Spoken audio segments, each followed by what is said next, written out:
Get your ears wrapped around the Golden State Media Concepts Basketball Podcast. All the scoop you need to know, from college basketball to the NBA and even March Madness. News of your rising stars, topics on and off the hardwood. This is the Golden State Media Concepts Basketball Podcast.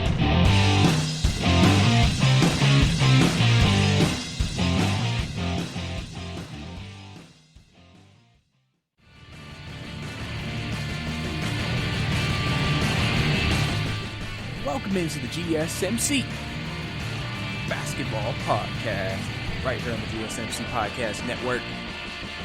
Yes, sir, we're back again on, I believe, this is my 96th edition of the GSMC Basketball Podcast that I have done. So, only 4 away from 100, so obviously that would be a great milestone being a part of this great network. Thank you for the opportunity that I've been given by them to give my voice and opinion on everything that happens in the world of basketball. So obviously that's great, but you know who it is. It's your host, Brice back at it again, talking about everything basketball. On today's show, we have a lot more news and rumors around the league coming into the offseason. Also, we have some news on what the players are thinking when it comes to next season, when they want to start playing. We have news on some trade rumors, new head coach hirings, and potential moves that can be made because of some of the people who have been hired in the recent weeks, and so on and so forth. Teams maybe potentially trying to win now as well, trying to make a playoff push, or even get further in the playoffs if they were in the playoffs last year. So we're going to talk about all that today on the podcast. So let's go ahead and jump right into it. So first thing I want to talk about, big news coming out of Philadelphia from the 76ers, as they have hired a new man to lead the charge with Doc Rivers, and a man that we thought, from everything we heard when he resigned, was going to just take a break, relax, and just enjoy his family, now has agreed to be the new general manager, the new face of the Philadelphia 76ers. Daryl Morey, former head of basketball operations general manager in Houston, now will be the guy leading the 76ers. And now this raises up a lot of questions, a lot of possibilities. If we know what kind of man Daryl Morey is, you know he's a man who will do anything to make anything happen, make any trade possible, and is not afraid to completely blow up a team to create a championship team if he thinks he can. And so this move, some people, I think a lot of people are very impressed by this move. Getting a guy like Morey, who's as aggressive as he is, who won't settle. If he sees something that they need to improve, he'll try to make it happen. And that could be what the 76ers need. And I think now a bigger question that's even raised with this move of Daryl Morey coming in, does that mean it's even more likely that Ben Simmons and Joel Embiid get traded? That's a real question, because he will move guys if he feels like he can get something better. And like I said, the big question of the 76ers has always been, is it going to be Ben or is it going to be Joel? Which one of them are going to be the one who gets moved?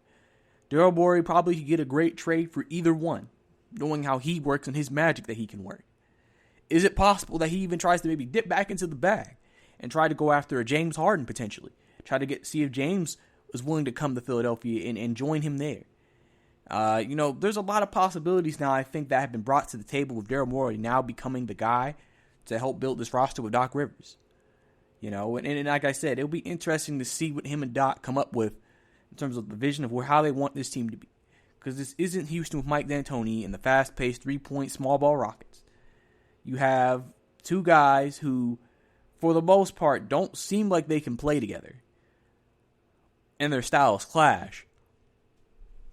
So, with their different types of games, which game are you willing to build around? Do you potentially trade a Ben Simmons? Try to get a playmaking guard and some shooter and some guys back who can play better with a star big man like a Joel Embiid and play maybe an inside-out game. Like I always like to talk about, reminiscent of maybe the Orlando Magic back with Dwight Howard. That inside-out, let him dominate in the paint and then kick it out to shooters on the outside with a couple of playmakers. Do you trade Joel Embiid and now get a bunch of shooters back and do what most of the NBA does, spread them out. You got one guy who can get into the paint, which is Ben Simmons. Remember, he's bigger than almost every point guard in the league. And then with his basketball IQ, his great defensive ability, with his great elite passing, give shooters a chance to make threes, and then potentially the 76ers are one of the best three-point shooting teams in the league. I mean, these are two constructive styles that the 76ers have to decide which one they want to go with. Or do they take the route of saying, we're going to put some other guys around these two and see if maybe the different pieces maybe make the team work better, even with these two at the core of our team. So, like I said, this is definitely a move that will cause a lot of people to wonder what's going to happen within the 76ers organization. I think this is a great move to be commended by them to make this move.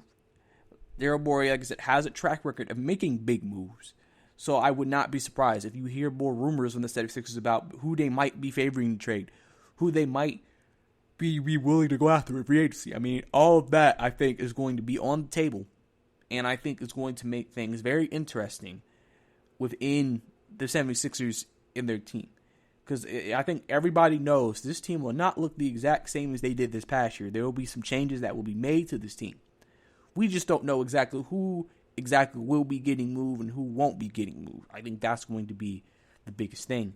But when we do figure that out, I'm sure Daryl Morey will have a plan in place to get this team back on track and get them to potentially reach the potential that people feel like the 76ers should have reached in previous years, which is potentially to a championship point. And like I said before, some people were surprised by this move because of the fact that when Daryl Morey stepped down from his head spot in Houston, a lot of people were under the impression that he would just take a break. They said he was burned out. They said, he just wanted to take a break. But he would maybe be a supervisor. Remember, he was supposed to be a supervisor in Houston, but just not a main guy. And then to turn around and then take the job at Philadelphia? Now it even brings up the question, maybe it wasn't Houston. Was it just maybe he was burned out in Houston? He wasn't burned out in general in terms of basketball in the league. He was just burned out in Houston. Because I can understand why Daryl Morey would make a decision like that. You have done all these things for the past 7-8 years in Houston to try to get this team to a championship. You've made all these trades, all these moves. And it just felt like, especially this past year, the way y'all lost, you've exhausted all your options you possibly could within Houston. You've done everything you possibly could within the Houston Rockets. You've tried different lineups, different combinations, different playing styles, everything. And it just didn't work out. And so you feel like for you, the best decision for you to make was, it may be time for me to move on. It may be time for me to find a new place to run. And maybe that's why he made the decision he made. It's an understandable decision. I think it's understandable why he would make a move like that. Because like I said, he was trying to make the best move for himself. And he probably felt like this was the best move for him. And if this was the best move he feels like for him, then we'll have to see what he does in Philadelphia, running that team, running that organization, and seeing how it all pans out at the end of the day. I think that's going to be the thing that people are going to look at and try to see, and we'll hope for the best there. So, obviously, that's great. Daryl Morey now, the new guy, leading the charge in Philadelphia over the front office. And we'll see the kind of moves he decides to make with his team this offseason. In other news, Houston finds their guy, Stephen Salas, former assistant coach on the Dallas Mavericks, will now become the new head coach of the Houston Rockets as he's been hired on. Salas has been a highly recommended guy, been around the league for a few years, obviously lastly with Houston. I mean, not with Houston, but with Dallas. And now with him, now with the new GM, Raphael, Houston has kind of from a constructional coaching ownership front office standpoint, pretty much constructed the overhaul. No Mike D'Antoni, no Daryl Morey. Now you got two guys, Salas and Raphael. And now we get to see what they do with this team. Now we get to see what the vision of this team is going to be. You have James Harden. We got reports saying that Houston is 100% committed to James Harden moving forward. They are 100% committed to him being there and being their guy.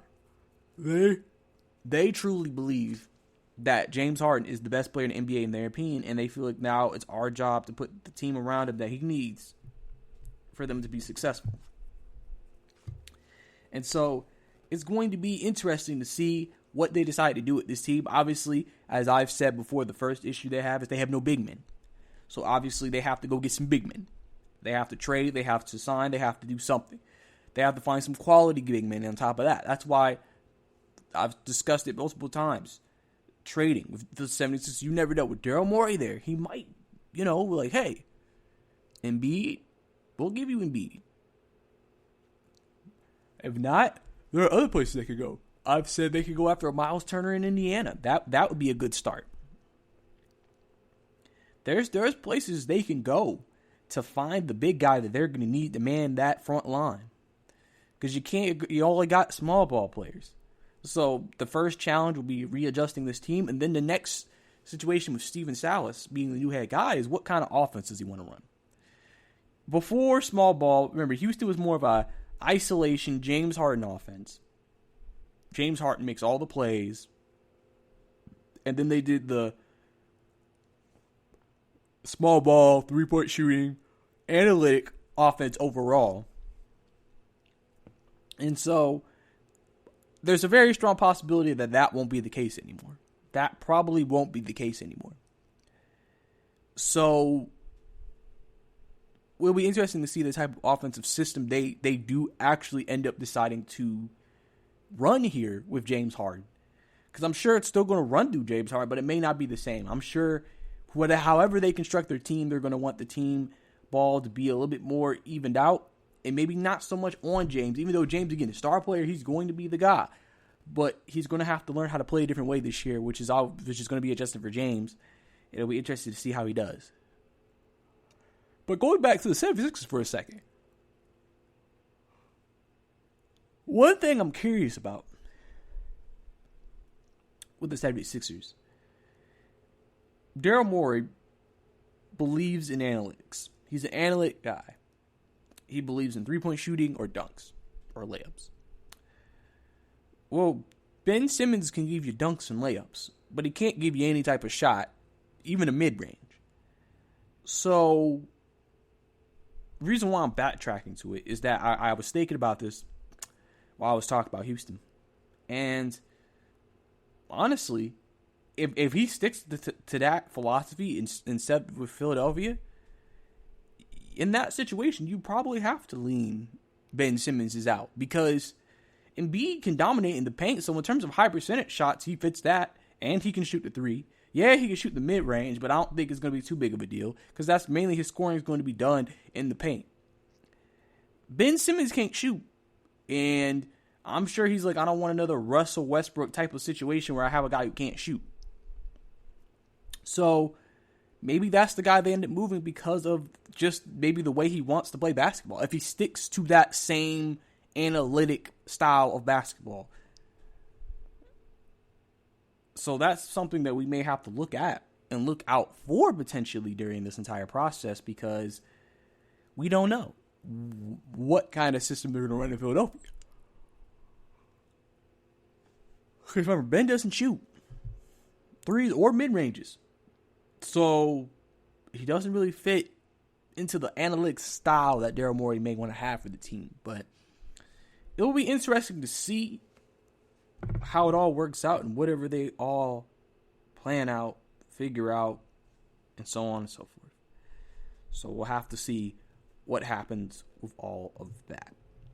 But that's all the time we have here for this segment. Coming up next, we're going to get into some talk about what the players are saying they want for next season, when free agency may begin, and I have some news on the Atlanta Hawks as well. So stay tuned for all that and more right here on the GSMC Basketball Podcast.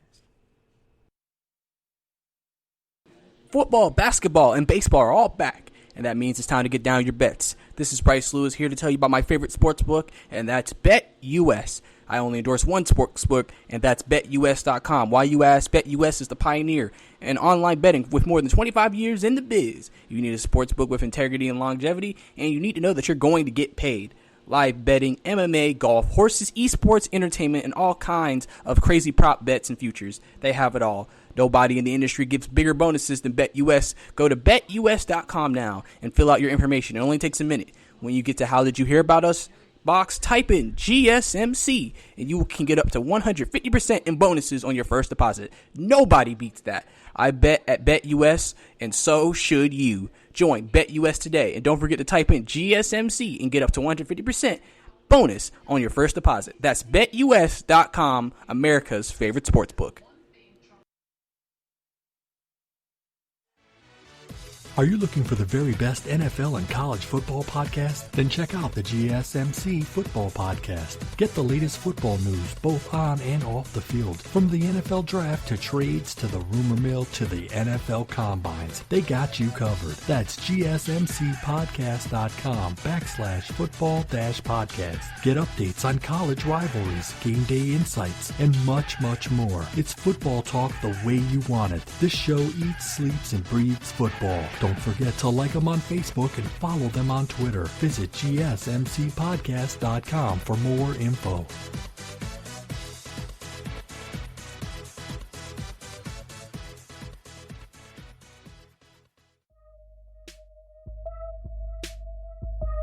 Welcome back to the GSMC Basketball Podcast. Last segment we discussed the 76ers hiring a new basketball operations. Daryl Morey, former Houston Rockets GM, to lead the charge, to lead this team, to lead the creation of this team with Doc Rivers. I discussed my thoughts on that, who potentially out of the two stars in Embiid and Simmons that could be traded, and what this could mean for the 76ers moving on forward as they try to be a team that makes a playoff push, that tries to become a championship contender with the talent they have. And a lot of changes can potentially be made when you have Daryl Morey leading that. We also talked about Houston hiring their new head guy, Steven Salas, formerly of the Dallas Mavericks, off the bench as a coach, just a coach. He gets his first opportunity as a head coach in this league. Congratulations to him. He gets to inherit James Harden and Russell Westbrook and gets to decide how he wants to try to formulate this team.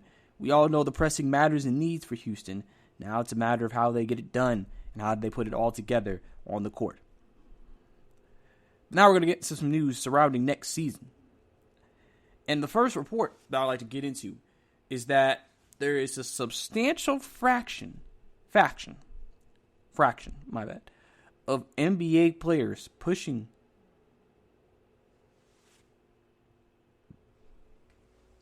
to start the season January 18th.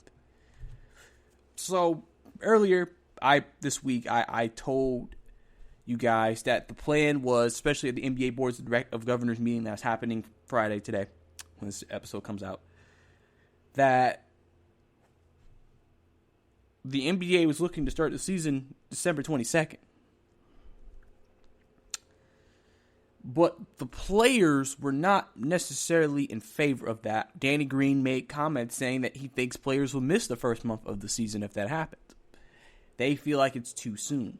Well, the players wanted to start on Martin Luther King Day, which under this timeline would actually move free agency to December 1st.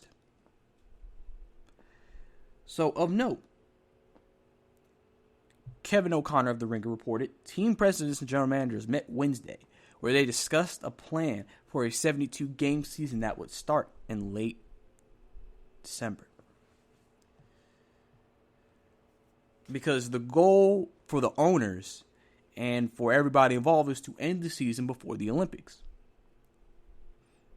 Now, also, Kevin O'Connor tweeted in this, the league intends to schedule games in a way that reduces travel by 25% with teams playing MLB-style series. So that would be a change to the actual way we see the season play. So you could see it in a way where, let's say you're supposed to play the Lakers, right? And you're an Eastern Conference team. You may go ahead and play those two games against the Lakers before you move on. So basically, if you're supposed to play the Orlando Magic 4 times, you go ahead, play the Orlando Magic 4 times, or 3 times, maybe even 2 times, then you go to your next team. That way, it reduces travel, you still get through as many games, and it reduces travel, exposure. You could kind of somewhat quarantine bubbleize it a little bit, because you like stay in your hotels, mask, you're going to be here for a second, you do it, then you move to the next city, continue it, and do it like that. So that may be something that would be very interesting to implement. But we'll have to see. Now, when it comes to the fans being back, last week, Adrian Wojnarowski and Brian Windhorst reported that the league had changed course and was abandoning plans to delay the opening with hopes of incorporating fans back into arenas, because obviously the NBA wants fans. The NBA wants that fan, at least some type of fan revenue. I believe I saw a report that said if they don't have fans next year, the NBA could lose up to 40% of revenue if fans don't play. So you would feel like that would be a very big deal. You would feel like that's something that the general managers, the team presidents, the owners would want. They want fans back in the stands, but now they've changed it. Now, when I also talked about them starting the season in December 22nd, one of the reasons why is because every team would actually earn an extra $500 million difference if they start the season as early as they want to start this. So that may be why they're willing to shift plans. They're shifting directions because they're looking at the fact, well, we can make more money if we go ahead and start the season earlier. Which may be one of the reasons why the players are pushing back, because not only is it does nothing for them, but they also feel like it's not enough time to rest. It's not enough time to recover. It's not enough time to get ourselves back and going again. So, clearly the NBA's Player Association probably does not want this to be the case. Michelle Roberts has even said it kind of lacks common sense if they start the season as early as they are wanting to start the season. So we're going to have to see who gets what they want. You might see this come to a middle decision where you see, okay, January 18th, December 22nd, why don't we, let's start it maybe January 7th, January 8th. That way, still close to the beginning of the year, but still close enough to what the players want. And that way, what? The player's going to take an extra week off? Oh, I want another week? They might just go ahead and say, yeah, sure, we can do it, but we'll have to see. Now, here are the repercussions if they do decide to start the season on December 22nd. Some people think that free agency could now begin as soon as November 20th. So some teams are preparing for free agency at the second, because if they do go ahead with the December 22nd start, free agency could start on November 20th, which is under 30 days. So teams are now having to prepare for that because, again, with everything happening, there's not a specific thing. You're kind of sitting there kind of like, okay,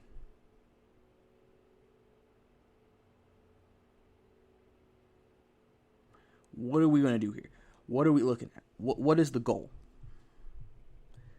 Teams are probably trying to put money into it, try to figure out what should they do to get this team on the right track. And if free agency comes up around the quarter, they want to already have their plan in place for who they want to go after, who do they want to go join, who do they want to become a part of. All of that is a key. All of that is involved in this decision.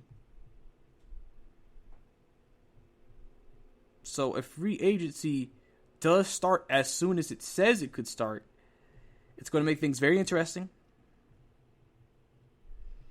And I guess players are going to get paid quickly.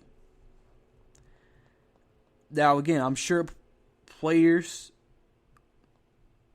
may want this. Players may not want this. There's a lot of what ifs. There's a lot of we'll have to see, I feel like. But that's kind of where it looks like with the free agency part of things. If they did go ahead and start as soon as they were planning to start. And then also, if they also start the season on December 22nd. NBA training camp is likely to start on December 1st if that was the case as well. So if that was the date, the free agency could start on the 20th of November, and then training camp could start on December the 1st if they did go with the 22nd as the day to start the season. So there's your update on that. Now I want to talk about the Atlanta Hawks real quick. We don't really talk about the Hawks a lot on this podcast, but, I'm going to give you some coverage. The Atlanta Hawks reportedly are looking to trade the number 6 pick in their draft and use it to make a splash and to make a playoff push. The Hawks have now officially gone into win now mode. They are now we're trying to make it to the playoffs mode now. And so now they know they need to make some good moves, get some really good veterans, some really good players to come to their team and to win. I expect them to be very active in free agency this year. One player that has already been connected to Atlanta Hawks is Neil Gallinari. I think he'd be a great addition to their team. The Hawks have some decisions they have to make, obviously, coming up with John Collins' contract. If they're going to re-up him. Clint Capella is going to play his first year in Atlanta. We get to see what he can do. Trae Young, we know, averaged 39 last year. We know what type of a scoring machine he is. We get to see the second-year improvements of DeAndre Hunter and Cam Reddish. Kevin Huerter his third year. They have some guys. It's just a matter is they know they need more. They know they need more talent. They need more depth. And Lloyd Pierce could be entering a very crucial year for his coaching. And because especially with how seasons have gone in the last 2 years, it's important for him because if he doesn't win this year, you could see the Hawks say maybe we need to move off Lloyd Pierce. Maybe he could be one of the reasons why we haven't been able to make the next step if they feel like they have the talent there. So now, with the draft being considered as weak as it's considered, I don't view the Atlanta Hawks 6 overall pick to be very valuable, but it is something that if they were maybe willing to trade a player, as a team, you may say, okay, at least we get, 6th pick, okay. That's still not that far from number 1. I mean, it's not like the 6th pick is a guy who's going to be projected to be a second-round guy. It's just... And so, hey, Hawks are in a very interesting position right now. You're in the third year of that rebuild. And that third year is always supposed to be that boom year. Remember, for them, it's just making the playoffs, I think, is the goal. If you get far, if you win a round, you win a series, fantastic, great. Maybe you're ahead of where you think you would be. But for the Hawks this year, it's just about getting to the playoffs, making the playoffs, and seeing how you hold up. Remember, the last 2 years, the 8th spot had been below 500, and the Hawks have not been able to get to that point. You got yourself your superstar, you got you some good players. Now you gotta fill up the rest team. You gotta build it out. You gotta fill it up. You don't know if the Hawks will win to trade one of their guys to potentially make a move like that. All of that is going to probably be on the table for the Hawks. All of it. And so we'll have to see again what the Hawks decide to do. And if they're trying to get to the playoff hunt, I'm sure the Atlanta Hawks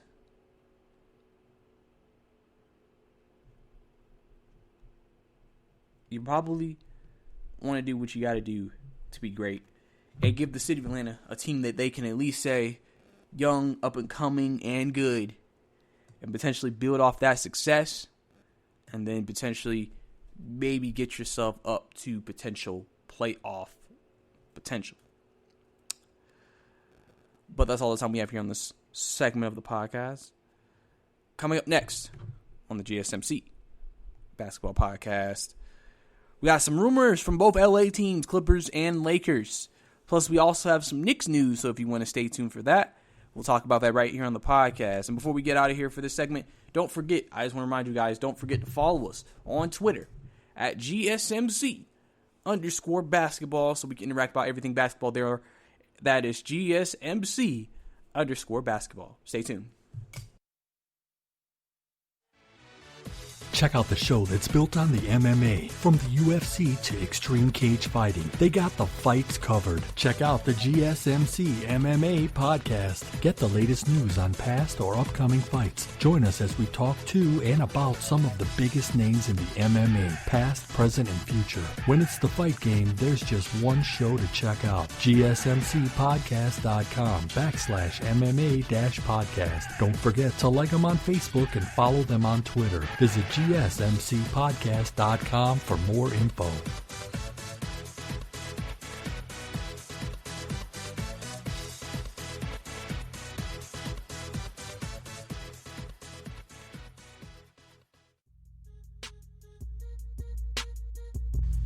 Welcome back to the GSMC Basketball Podcast. Last segment, we discussed the NBA players wanting the season to start on January 18th instead of the general managers and president's plan of starting on the 22nd of December, as players feel like that's not enough time and they rather it start on Martin Luther King Day, and so on and so forth. We also discussed if the December 22nd plan isn't approved and they do decide to try to start the season on the 22nd, free agency could now be on November 20th, which means teams are already preparing for it just in case that actually ends up happening. And then we also discussed the Atlanta Hawks wanting to make a playoff push, willing to trade the number 6 overall draft pick in this year's draft as they're trying to find good quality players to add to Trae Young and John Collins and make a playoff push and make the playoffs for the first time in 3 years. So, now we're going to get into this segment, and we got both LA teams news, and we're going to actually start with the Clippers here. The Clippers have interest in bringing in former Boston Celtics and Los Angeles Lakers point guard Rajon Rondo. If you remember earlier this offseason, Kawhi Leonard mentioned to the front office, to Steve Ballmer, that he needs or wants a playmaking guard on the team. Because Patrick Beverley is a good defender and can shoot the 3-ball here and there, but he's not a playmaking guard. He's not someone who can handle the ball and set up the offense. And they need a guy like Rondo who can make plays for others, and his playmaking ability can make the offense run even smoother and take the ball even sometimes out of Kawhi's hands. So if the Clippers were able to take Rajon Rondo away from their other inner city rival in defending NBA champions, that would be a big blow to the Lakers, as we know they have interest in bringing back Rondo as well. So that could be the two teams battling for his services this offseason. As Rondo, we've seen the impact he made in the playoffs. Playoff Rondo, we know how different of a player he seems to become when the playoffs come around the corner. And you saw the effect that it had on the Lakers still within this past month. I mean, technically we're still in the month. They won the championship this month. You've seen the impact he had when he came back against Portland. And then how he did against Houston, and how he did against all of them. So, to me, whoever gets him might have the leg up on one another, because we know how important he is to help LeBron get off ball and be able to run the show. But also, it's kind of the same thing. Kawhi wants to play a little bit more off ball, and having a guy like Rondo will be allowing him to be able to do that, which means they'll be able to do more on their end of the ball on the offensive end. They say Rondo is looking probably to go to the highest bidder as well, so this could come down to money. So it depends how much is the Lakers willing to give to Rondo to have him stay with them, or will he have to move to the other LA team and help Kawhi and Paul George win a championship potentially as well. So that's going to be interesting to see what the Clippers do from that perspective, who they decide to bring in. Now, we also do have some Lakers rumors. And really, it's not what you think. It's not even about any of their players. It's about the draft plans. Yes, we still forget the Lakers still have a draft pick to be made. The Lakers have the number 28th draft pick in this year's draft. Many of the top prospects will clearly be off the board by the time that time comes. So they have to decide, do they take a lower tier player or do they potentially move the pick? According to Cody Taylor of Rookie Wire, there's a belief the Lakers would look to use their draft pick to acquire a veteran player that can contribute now. That could make sense considering that Los Angeles does still remain in a win-now mode after claiming the NBA title this past season. However, if the Lakers end up using the pick, who I think I consider, one name could be Charleston guard Grant Riller, according to Brian Kowalski of the Rookie Wire. And I quote, this is what he said about the Lakers and their draft pick. According to someone with knowledge of the situation who spoke to USA Today Sports Media Group on the condition of basically being anonymous, because they were not authorized to speak publicly on the matter, somebody to monitor if they do use the pick is Charlton's Grant Riller, considering he is one of the most pro-ready plug-and-play prospects as a scorer in the backcourt. Riller spent 4 seasons at Charleston playing 132 career games, averaging at least 13.1 points a year. He averaged 21.9 points each of his last 2 seasons. A 6'3 guard, the 23-wheeler could be a valuable addition to the Lakers' rotation if his scoring translates to the next level. He has talent, but he also didn't face much tough competition in college. So that's, if you're a Lakers fan, maybe wondering, hey, is there anybody that we would maybe take with a draft pick? If you've even thought about that, there you go right there. That's who they're looking at. That's who they might try to look into, try to take off your hands. Just something that you got to look into, and, potentially can work for them at the end of the day. So we'll have to see what all happens with that and what they end up doing.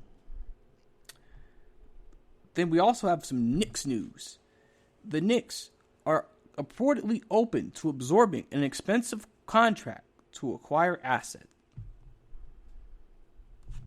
Now, as we know, the Knicks have a ton of cap space. They have over $60 million in cap this offseason. Now, some of that still varies on the decisions of Bobby Portis, Wayne Ellington, Taj Gibson, and Reggie Bullocks. But more than likely, you think a lot of them would probably opt out. The Knicks also have 3 picks in this year's upcoming draft. Now, with them having as much draft capital as they have and the cap space that they have, they are basically saying, hey, we'll take on a Chris Paul, we'll take on a Russell Westbrook potentially, who have big contracts, to bring a guy there that they look at as an asset. And etc. Now, if you think about the Knicks' approach last year, in the previous offseason, they weren't interested in using their cap space to acquire an unwanted contract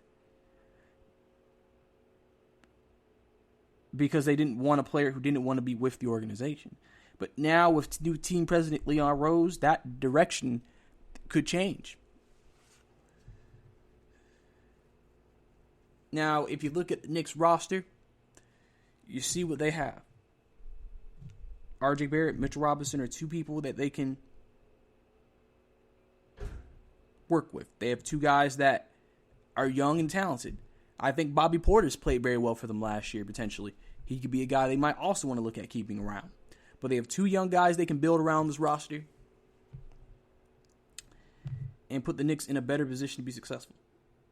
The Knicks, we know they have been in the basketball basement for so long now, for so many years. And, they're looking somehow to get out of this. A lot of people blame James Dolan, as some people feel like he's the worst owner in sports. They've also had just so much,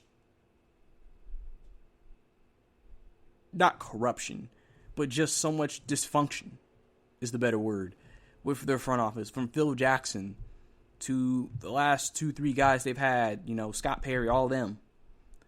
And it's just not working out. And now they're hoping Leon Rose can come into the picture and change their fortunes. Change what has been the Knicks for the last few seasons. Or for the last decade, really. Knicks have not been relevant in so long. So long they have not been relevant. Knicks fans are tired. Knicks fans are fed up. You have one of the best arenas in all of basketball. And year after year, it just feels like you're putting out a disappointing product. They struggle to land any stars. They struggle to build any teams. Because you have that battle, that internal battle. When you're a big city like New York, do you have time to have a young team, to build them, to become great? With the pressure of playing in New York and the fans wanting to see winners instantly. But then at the same time, not being able to acquire star players to help you win instantly. And then the ones that you are able to acquire are older. Not the same player. Terrible contracts. Or they're the only star there with a bunch of average players. And so it still ends up not being any much more of a success than before. These are all the dilemmas that the Knicks face with what they're doing with the organization. You know, you clearly seen the structure probably turns off a lot of players of that caliber, of star caliber. And a lot of players probably sit there and say, well, why would I want to join this type of organization? Why would I want to deal with that type of uncertainty? Why would I want to deal with that type of dysfunction? And that these are real and honest questions that are being asked by players. Why would they want to be a part of an organization that doesn't have stability? You know, they've hired Tom Thibodeau as head coach. Respected guy. Respected around the league. Leon Rose is a very respected guy into his first job. But will anything actually change in the land of New York? Will the Knicks actually become relevant? It's funny how the Nets have always at least been a somewhat relevant team. Remember, in the city of New York, the New Jersey Nets were still considered, when they were the New Jersey Nets, the lower end team. The Knicks were the big brothers. But Brooklyn's been the best team this past decade. For 10 years, Brooklyn has been the face of the New York area. Even though you still have a high amount of Knicks fans. And so that included is why it puts them in great positions to be great. And so on and so forth. And so we'll have to see how it all ends up and how it all turns out to me. And we'll have to, see how it incorporates itself together. And so on and so forth. So the Knicks have a lot of decisions they have to make. The Knicks have a lot of decisions that they have to decide to do.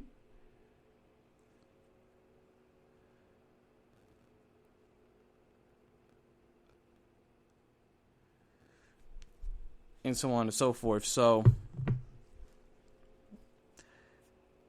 there's a key here that the Knicks have to figure out. That's why if you're a Knicks fan hearing this news, you may even be a little bit worried. Because the fact that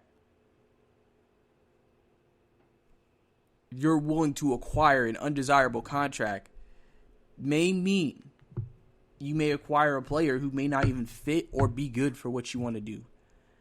And then that just makes you feel like you're being the same old Knicks.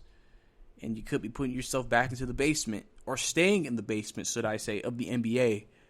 And being a team that's still just that thinks they're relevant because they've acquired a quote-unquote big-name player who's in the twilight part of their career. And then we're figuring why it never translates to wins and why the team's never more competitive. But that's all the time we have here for this segment. Coming up next, we have more NBA news and rumors around the association. So stay tuned for that right here on the GSMC Basketball Podcast. Check out the show built around the women of MMA. From the UFC to the extreme cage fighting, we got the fights covered. Listen. It's the Golden State Media Concepts Women's MMA Podcast. The latest news of upcoming fights, discussions of previous matches. Join us as we talk to and about the biggest names in women's mixed martial arts, past, present, and future. When it's the women's fight game, you know where to listen to. The Golden State Media Concepts Women's MMA Podcast.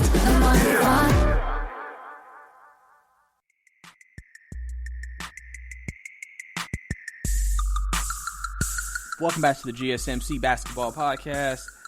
Last segment we discussed Lakers and Clippers rumors, as the Clippers are eyeing Rajon Rondo, and the Lakers may have to go into a bidding war to keep him in their side of LA, as both teams understand how valuable Rajon Rondo is to each other. And so this is going to be interesting to see a bidding war between the two teams this offseason. We also discussed who the Lakers might draft if they keep their draft pick, who they think could actually maybe come and plug in and play in the rotation. And also, we discussed the Knicks. So I went on a little bit of a rant about the Knicks and just how the last decade, they've been disappointing. And now hearing the news of them willing to take on an undesirable contract could mean same old Knicks. Take on a player that is on the later end of their career with a big contract, and now you lose flexibility with cap, and then maybe he's not even what you thought you were going to get. So obviously we talked about all that last segment. But now actually I have some more Knicks news this segment before getting into some other news.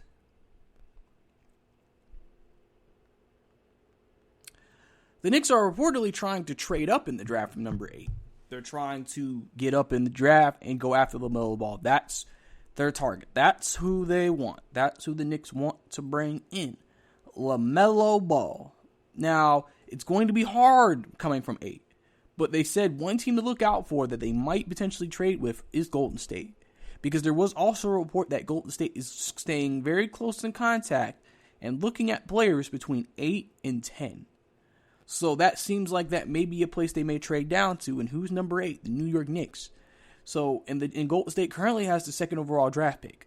So, if the Knicks were able to potentially do that, that would be big. Because the Melo Ball has met with Minnesota, but you don't see Minnesota going for him. Everybody expects Minnesota to go with Anthony Edwards because it would just make more sense in terms of needs on their team. And he's also maybe what a lot of people consider the best player in this draft overall. So the Knicks may be able to pull off something here. We'll have to keep an eye on it, though. We'll have to see what the Warriors may want from that second pick. But one reason why I don't think they're sitting here thinking we need to get a king's ransom or anything for the pick is because they know it doesn't matter where they get traded to. It's not going to change their team. If they drop from 2 to 10, it's not going to change anything. If they have to keep the second pick, it won't change too much. They know who they are, Steph, Clay, and Draymond. If anything, they're dangling the second pick to get a big-time player. If they can't, they may be willing to give it up for the Knicks and just say, okay, we'll take him. Maybe we'll take one of your players, and we'll move with that. But just a very interesting situation with the Knicks to see maybe they can potentially make a move. Because let's be honest, as far as we see right now, LaMelo Ball would probably be an upgrade over Dennis Smith Jr. And especially with him seeming he might be out the door, maybe that's the move they make. Maybe they're willing to give up the 8th pick, and then maybe Dennis Smith Jr.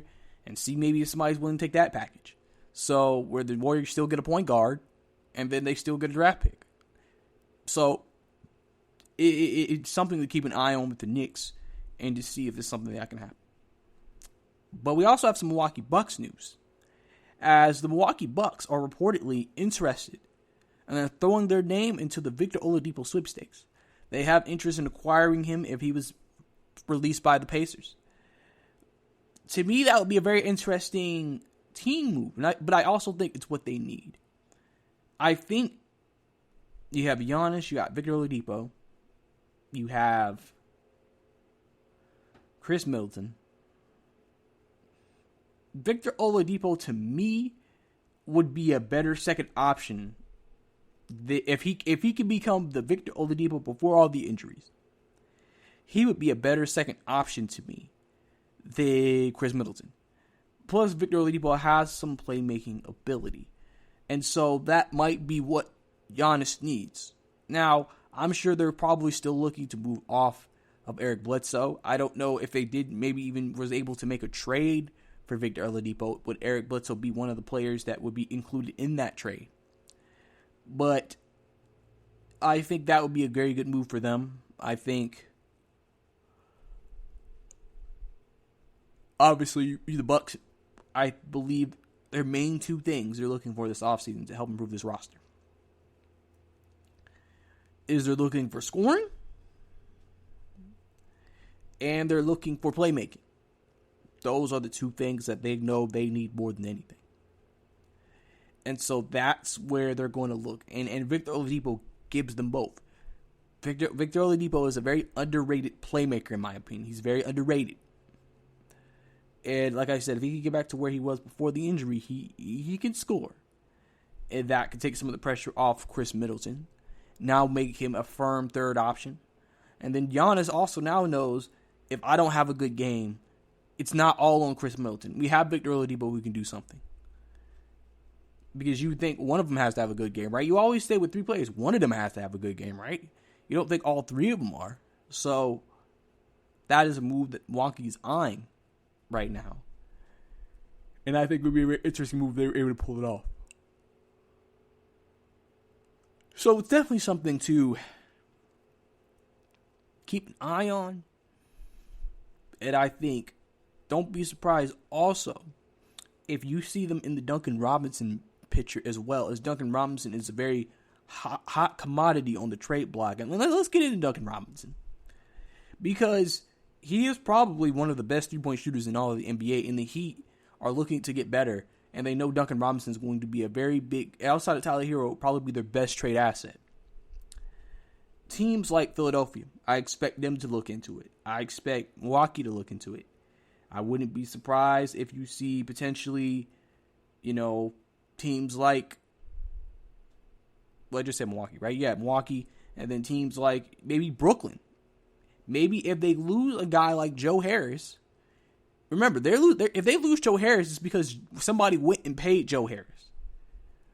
Duncan Robinson is still on a very team-friendly deal.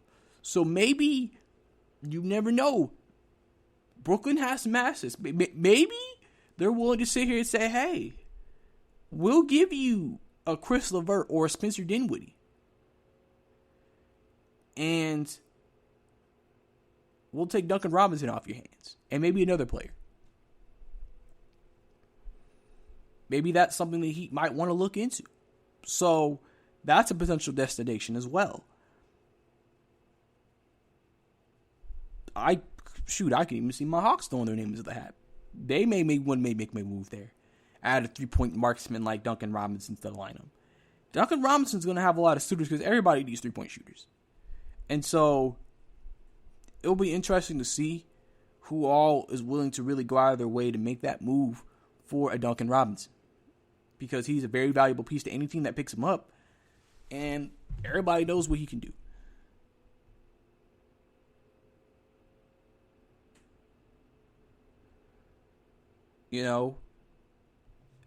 Everybody knows that Duncan Robinson looks like he probably will not be a part of the Miami Heat the way this is going. And then the last thing we're going to get into before we get out for the show, the Dallas Mavericks are reportedly eyeing win-now moves. And the two main things they're looking at is they're willing to trade any player on their roster except Luka or Porzingis, and they also want to trade up into the draft lottery. The Mavs clearly are sitting here saying, we have a very strong desire to be great. The Mavs, after seeing what happened last year, seeing how they played against the Clippers, seeing the talent in the superstardom of Luka, seeing that some people, like I said, still say, if Kristaps Porzingis did not get hurt and also did not get tossed out of the first game, could they have beaten the Clippers?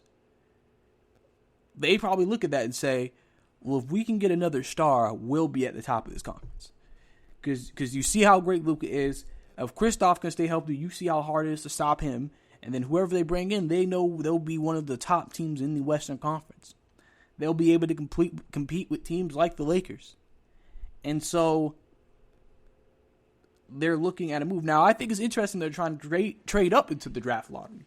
Because usually teams that have championship aspirations don't ever think about saying, well, we need to trade up in a draft. In the NBA, if you are a championship-looking team, you're trying to trade out of the draft. You're trying to take that asset and get a star. You're not trying to say, hey, let's trade up into the draft. And then the question is in the lottery, well, how high? There's no way you're just going to take the 6th pick, right? Like, who are you targeting at the 6th pick that you just feel like we have to trade up for? Could they be trying to nestle their way into the top 3 to get maybe a Wiseman, Anthony Edwards? Could that be something they're trying to do? And the fact that they have their entire roster available, Tim Hardaway is not a bad player. Steph Curry is not a bad player. Boban is not a bad player. They had Dwight Powell, Maria. They have some talent on that team. So, to me, it presents a very interesting situation. It presents a very interesting opportunity. You clearly see Dallas senses something. Mark Cuban senses something. He says, with the Western Conference going through this change, Lakers win the championship. Every Western Conference team is trying to get better than they were previously, especially with Golden State coming back. We also got to do what we got to do. Because we were a 7th seed in this year's Western Conference. And we took Clippers to 6 games. We don't want to just be a 7th-seeded team. We want to be a top 4-seeded team with top talent. Because we have a superstar that we feel like is just as good as anybody else's in all of the NBA. Now we got to put the right talent around him to do that. So it'll be interesting to see who do they go after? Who do they target? Who's available? Who would they go after? That's what's going to be interesting with the Dallas Mavericks. Who is the target? Now, obviously, Giannis is the number one. I think they're one of the teams that look at Giannis as the number one guy. That's the number one guy that we want to acquire on our team. But who would be a secondary guy? Would they throw their name into the Victor Oladipo hat? Would they throw their name into maybe trying to maybe get a player like maybe a Russ? Probably not. Just a name. You know, who are they? Would they maybe even throw their name into a Joel Embiid hat? Ben Simmons potentially. I mean, we have to look at it. They're clearly trying to add that third guy to get them over the top. That is clearly what they're trying to do. And so we'll have to see if they can actually do what they're trying to do. And let's see if the Mavs can make some noise this offseason. And now we have to look at the Dallas Mavericks as one of the top teams in the Western Conference coming into next season. But that's all the time we have here for you on the GSMC Basketball Podcast. Thank you for tuning in once again. Thank you for letting me be part of your day. Don't forget to listen to our other amazing podcasts here at the GSMC Podcast Network. Also, don't forget to follow us on Twitter at GSMC_basketball. Then, also, whatever platform you're listening to us on, don't forget to review us or subscribe, as we really appreciate it. Definitely appreciate you being a consistent listener of the show. And if you're a first-time listener, subscribe so you can always hear more of my views and talks here about basketball on the GSMC Basketball Podcast. This is your host, Brice, saying thank you and have a good day. You've been listening to the Golden State Media Concepts Basketball Podcast, part of the Golden State Media Concepts Podcast Network. You can find this show and others like it at www.gsmcpodcast.com. Download our podcast on iTunes, Stitcher, SoundCloud, and Google Play. Just type in GSMC to find all the shows from the Golden State Media Concepts Podcast Network, from movies to music, from sports to entertainment, and even weird news. You can also follow us on Twitter and on Facebook. Thank you, and we hope you have enjoyed today's program.